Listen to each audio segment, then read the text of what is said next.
pour def le analyser na si ñaari boor yëpp wax ko. li xew université. mais ci loolu sax laa bëggoon ñëw li xew université nga baal ma doguma la. oui le procureur de la République def na communiqué ci mbir mi.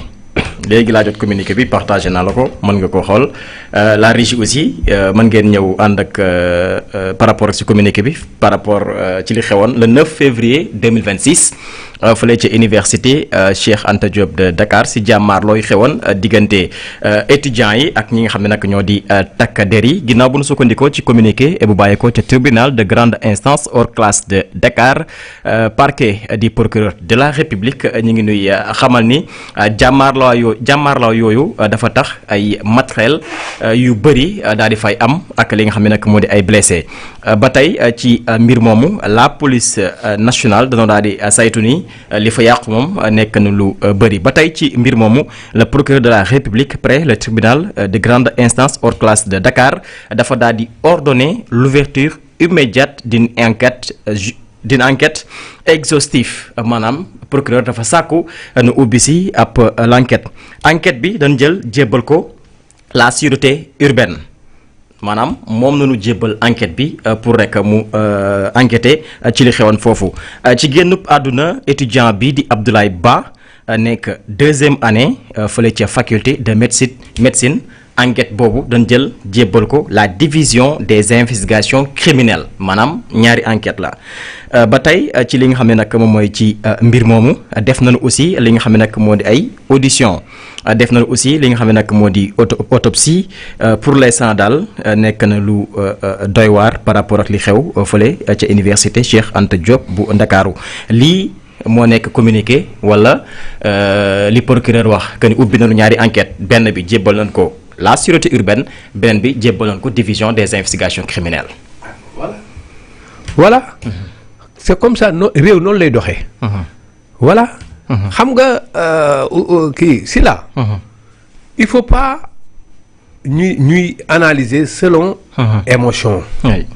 gis nga si émotion. boo si bëggee jël ay décision boo defu ndànk. tu risques nga def erreur bu rëy. dès lors que ñu ne y a une enquête bi dina mën a bul fàtte keroog bi ñuy xamante ni dañuy doon def sortie le gouvernement ñan ñoo fa nekkoon y avait d'abord comment dirais-je le porte-parole du gouvernement la dame là moo fa nekkoon après y avait le ministre de l'Intérieur y avait le ministre de l'Éducation nationale de l'enseignement supérieur. ma nga fa woon. il y avait le ministre de la justice. la ministre de la justice Yacine Fall nekku fa woon. il y avait pas le ministre des forces armées. da nga defe ne ces 4 ministres yi nga xam ne ñoo taxoon pour def seen communication. c'est comme ça on l'a pris comme ça dans le tas. non c'est mûrement réfléchi. donc teggoon nga keroog Yacine Fall. elle a fait une sortie. Elle a dit carrément que les responsabilités seront situées. li ci war nañ ko def. qui est Yacine Fall ministre de la justice. le procureur dépend de qui du ministre de la justice. bokk ci. kon kay saway pour walla ne kon état bi kay jël na matuwaay yu si war yëpp.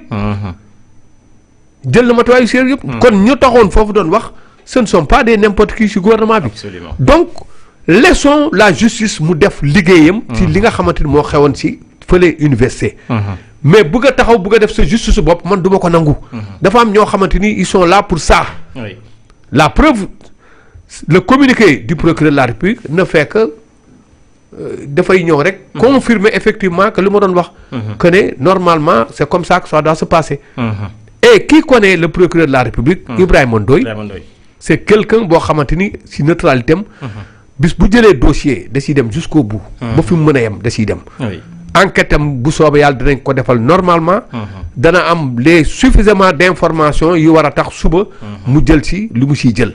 kon boog li si des nañ ko bàyyi pour wan leen ne rek ne la xew université état du Sénégal bàyyiwu ko noonu metti na ko te dina si jug jusqu'au bout. keneen ku siy jéem nag naan de si profité pour politique si. ngal la yàlla na dem toogi fële. politique boobu du fi jàll. fexe. man comprendre naa étudiant nga nekk ci parti politique nga bokk ci nekk étudiant mais xam nga lu ma mënul comprendre.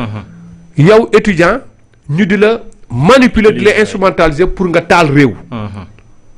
wala boog opposition infiltrer ci biir université. pour ut fa ay éléments yoo xamante ni suba pour taal réew mi loolu moom du ma ko nangu. kenn du ko nangu. mun nga politique sa politique. mun nga def infiltration ci biir ci biir université. am fa ay éléments. pour que suba ñoom ñu mën la défendre sur le plan peut-être s'il s'agit de droit sur le plan juridique. wala s'il s'agit d'autres choses sur le plan politique ñu défendre la. yooyu yëpp mun nga ko am kenn bañu ko. mais vouloir rendre ce pays ingouvernable. c'est ça que les gens n'acceptent pas. kenn du ko accepter.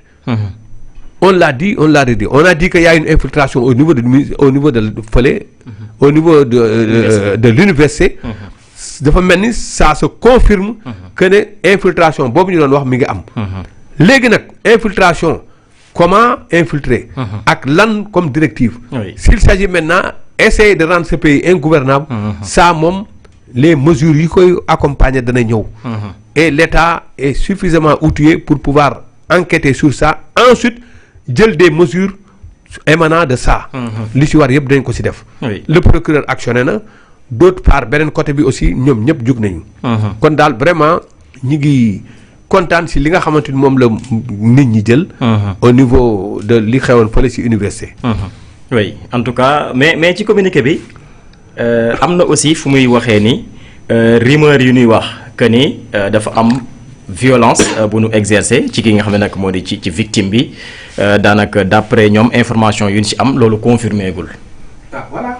ba tey ci communiqué procureur bi. parce que fii si jeexantalu communiqué bi dafa ni à ce stade les éléments disponibles ne corroborent pas les rumeurs faisant état de violence physique exercée sur la victime. donc foofu dafay wax ni ñoom information yi ñu am éléments yan ci am loolu du confirmer ni kii dañ ko dóor bu mu ñàkk li nga xam nag moo di bakkanam. voilà gis nga xam nga yooyu yëpp am na xam nga man mi sax man mi di wax sax. am na bon j'ai de source. am na si ay sources yu ma kiiwee am na yeneen discours contraire yoo xamante ni. man jot naa ko mais. yoon may di ko wax fii ci ay plateau télé.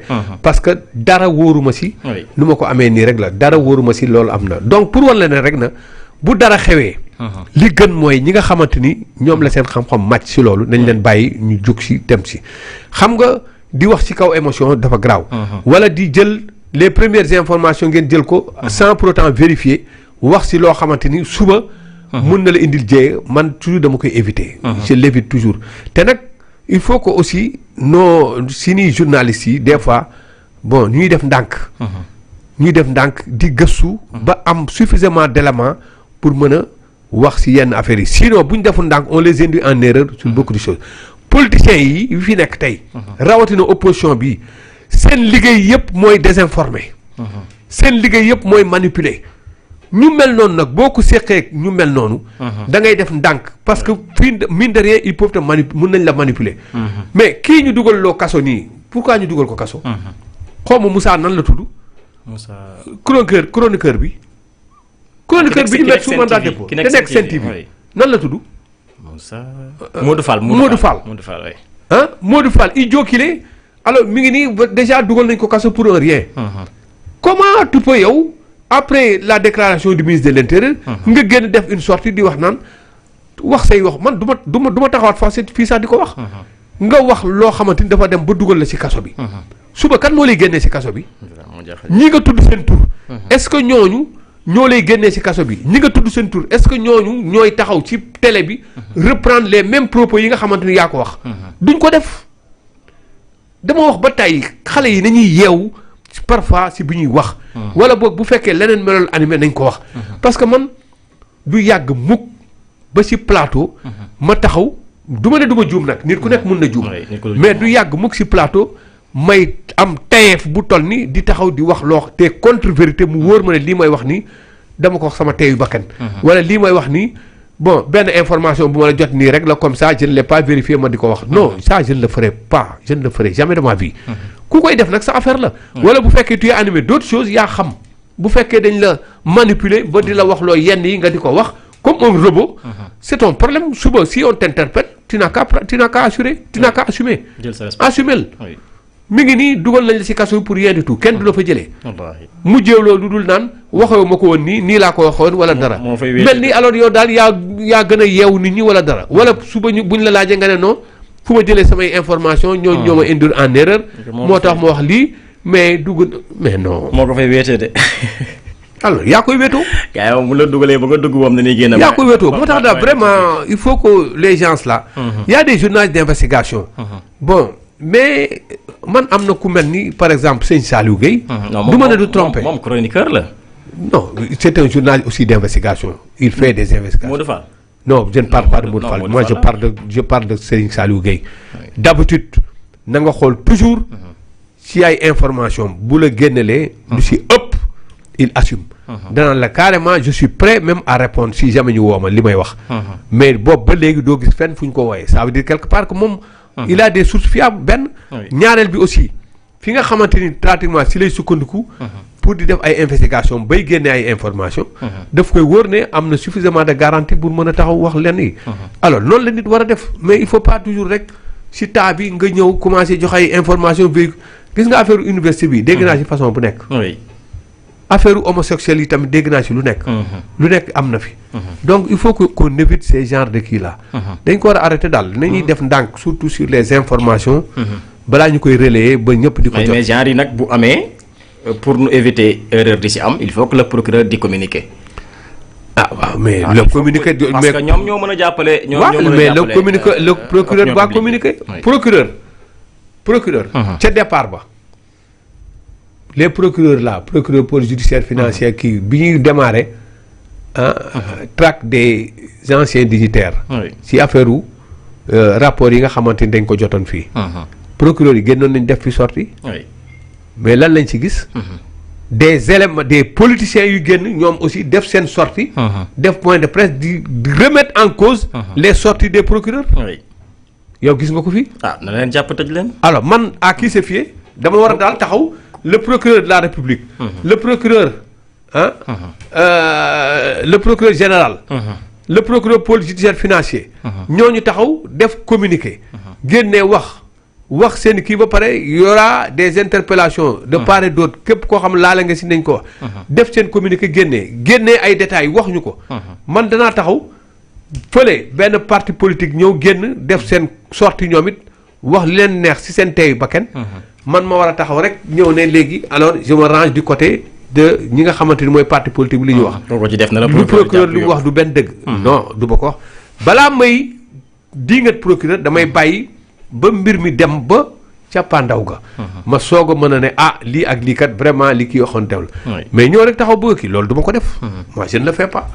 alors ñooñu nag da ngay comprendre dañuy politique. comme ñoom dañuy politique laisse ça aux politiciens ñu tontu leen politiquement.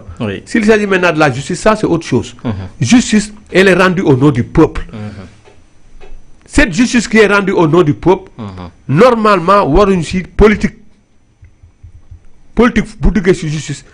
justice day génnee si beneen porte bi. loolu moom na ko ñëpp xam.